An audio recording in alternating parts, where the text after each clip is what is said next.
Hi guys, welcome to my critical Arc Scion video build for Path of Exile. I have been requested by many players to make a guide about this build, and I will do so right now. I will show you how to make the build cheaper, about 1 exalted, or I will show you this version of the build that is expensive. You can choose whichever you want. This build has about double the clear speed that the cheaper build would have. Void batteries. Any rolls is fine. Maligaro's Virtuosity with as high critical multiplier as you can. These are legacy. You can get non-legacy ones. Increase cast speed, life, resistances, and critical strike chance for the rings. For the amulet, life, critical strike multiplier, cast speed, and resistances. For the belt, Headhunter's belt. For the boots, movement speed, life, and resistances. For the helmet, life and resistances. And for the chest, a belly of the beast or life and resistances. Now this is very expensive, but there's a way to make it way cheaper. You can use ones with spell damage, cast speed, critical strike multiplier, critical strike chance for spells, lightning damage to spells. And you can also use rare gloves with life and resistances. Same thing for the belt. For the boots, you want movement speed, life, and resistances. For the chest, you can use a tabula rasa, or you can use any 6 links that doesn't have life or anything, or you can use any corrupted chest with 4 blues and 2 reds. For the ring, the amulet, and the helmet, you can get life and resistances. This will make the build very cheap, but as I said, it will have about half the clear speed. For the flasks, which are quite important to this build, you need 2 instant flasks in case of burst, because this build is weak to burst, and also to counter reflect. You will have to get immune to bleeding on one of them and use it as a panic flask. The other one, you can get anything on it. For the Quicksilver, it will be your first utility flask. You want 30% movement speed, or as close as you can get, and you want recharge 1 charge when you deal a critical strike, if possible. The next utility flask will be a Topaz flask to counter a reflect. On it, you will want immune to freeze, to open freeze boxes, and to not get perma-frozen by monsters if they have added cold or critical strike in the map. And you also want recharge 1 charge when you deal a critical strike. For the last utility flask, it will be a granite flask with as much armor as you can get on it, and the other mod on it doesn't really matter. For the stats, I will summon my golem right now to show you the full stats. I have 14,000 arc DPS, which is low because I am using void batteries. With 8 power charges, which I have with this build, the 3 and Alira, I have about 55 to 60,000 DPS. And for the defensive stats, I have a lot of evasion because of Maligaros and my gear is not optimized. You can get a bit of armor or a bit of evasion. It doesn't really affect the build very much. This build mitigation is mostly with cast 1 damage taken, a lot of life, capped resistances, and granite flask. So it's not needed to get a lot of armor and evasion on your gear. Also, it has no chaos resistance, so that's a weak part of the build. For the skill tree, which I will link in the description, because doing an audio skill tree will be really long and painful. You want to get all the jewels you can, all the life, critical, strike chance, and critical multiplier, and Vault Pack. You pretty much don't need anything else on the tree. And for the jewels, you want a lot of cast speed. You want cast speed with lightning skills, cast speed with wands, dual wielding cast speed, attack speed and cast speed, all of these. And also spell damage, lightning spell damage, critical strike multiplier, and if you want to be tankier, you can use increased maximum life on your jewels. Okay, that's it for the jewels. Now, this build has a few pros and cons that I will list right now. It has very fast clear speed, and it's really fun to play. It doesn't lag anyone in the party if you play in a party. It shocks very often due to critical. It is very easy to play. It is ranged, so you do not have to get close to monsters, so you don't need as much mitigation.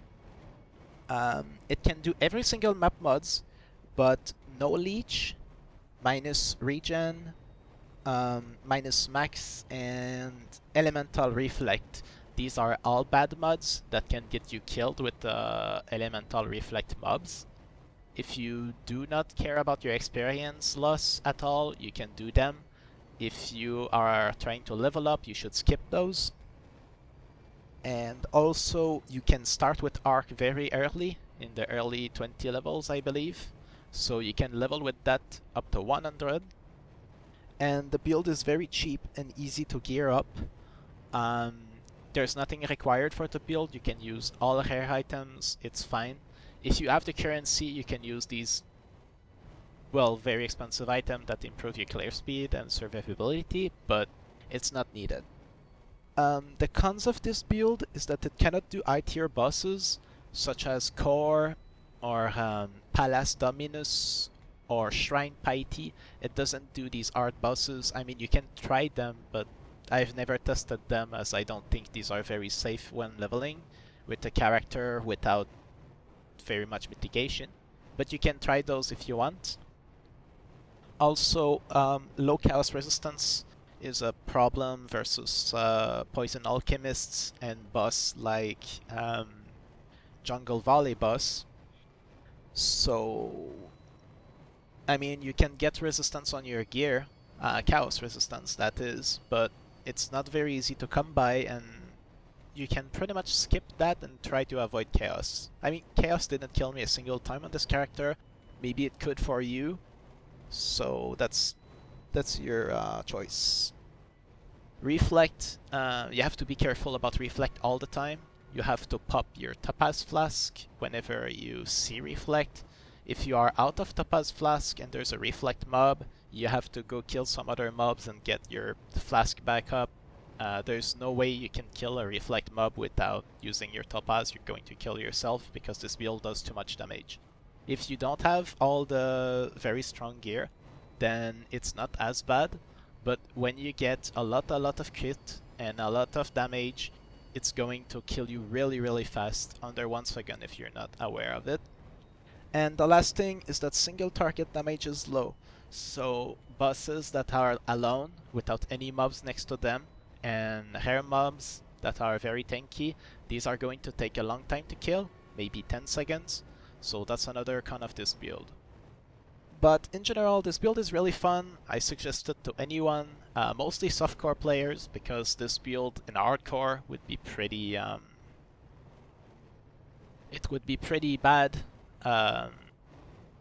because it's not very tanky. And also, finally, of course, I have to show you the gems. Herald of Thunder, Curse on Hit, Assassin's Mark, all linked together. That's going to curse monsters for you when you're close to them. It's going to give you some power charge. Well, you have power charge on crit, but it's going to give you some power charge too. And, well, yeah, Herald of Thunder increase your damage, so that's good. Also, for the other auras, you want Herald of Ice and Rat. These can be anywhere on your gear, it doesn't matter. Immortal Call, cast 1 damage taken, and increased duration, linked together.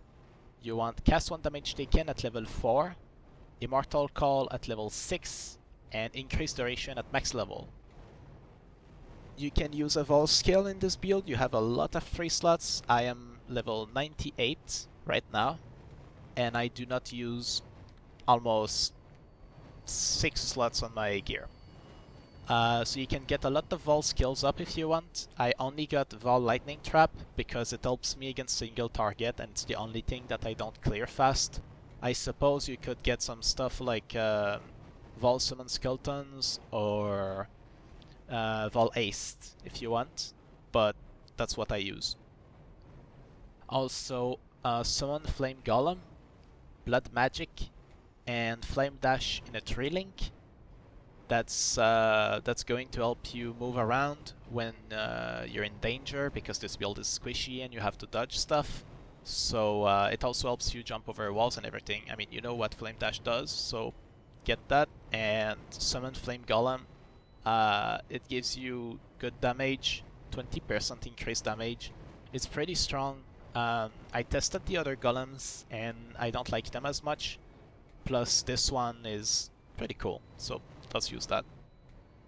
And for the main skill, of course, Arc, you should try to corrupt it to level 21. The quality doesn't matter as much, because we are crit, we don't use shock chance too much, we already shock 100% of the time as soon as we crit. Level 21 adds an additional chain, which pretty much gives you 20% more clear speed against packs, so that level up is very important. Then the rest, Life Leech, the level doesn't matter. Blood Magic, we have full mana reserved. It's needed to cast our spells, we cannot do otherwise. Lightning Penetration, that's pretty self-explanatory. Spell Echo, to allow us to do a lot more damage, it doubles our DPS. And Power Charge on Critical Strike is the last link, in case you have a 5 link. This is the one that you can remove, and your build is still good. Pretty much, when you use Power Charge on Critical Strike, it allows you to do immune to curses map and still get power charges, and it allows you to keep your charges against bosses, which is very useful, because this build is kinda slow at killing bosses. So you can change that for added lightning if you want more DPS, but I wouldn't suggest it. I think this is the best setup for Arc. So this was my first commentary ever, and I am sorry if you didn't understand me or my accent. If you have any questions, you can ask them in the comments and I will reply. And I will also make a map. I will show you a waterways map done with this build. I will do the boss too, and I will show you how this build struggles against bosses, and I will show you how fast it clears packs and everything. I also have a video guide up with a cheaper build. I believe it has non-legacy Maligaros, and I don't think it has void batteries. Nope, it has rare ones, and it doesn't have Headhunter. So that's about a 1 Exalt version. It's in the description, you should check that if you want to see how it does with cheaper gear. But I will show you the expensive version in a video I will also link in the description. So stay tuned and thanks for watching. Goodbye.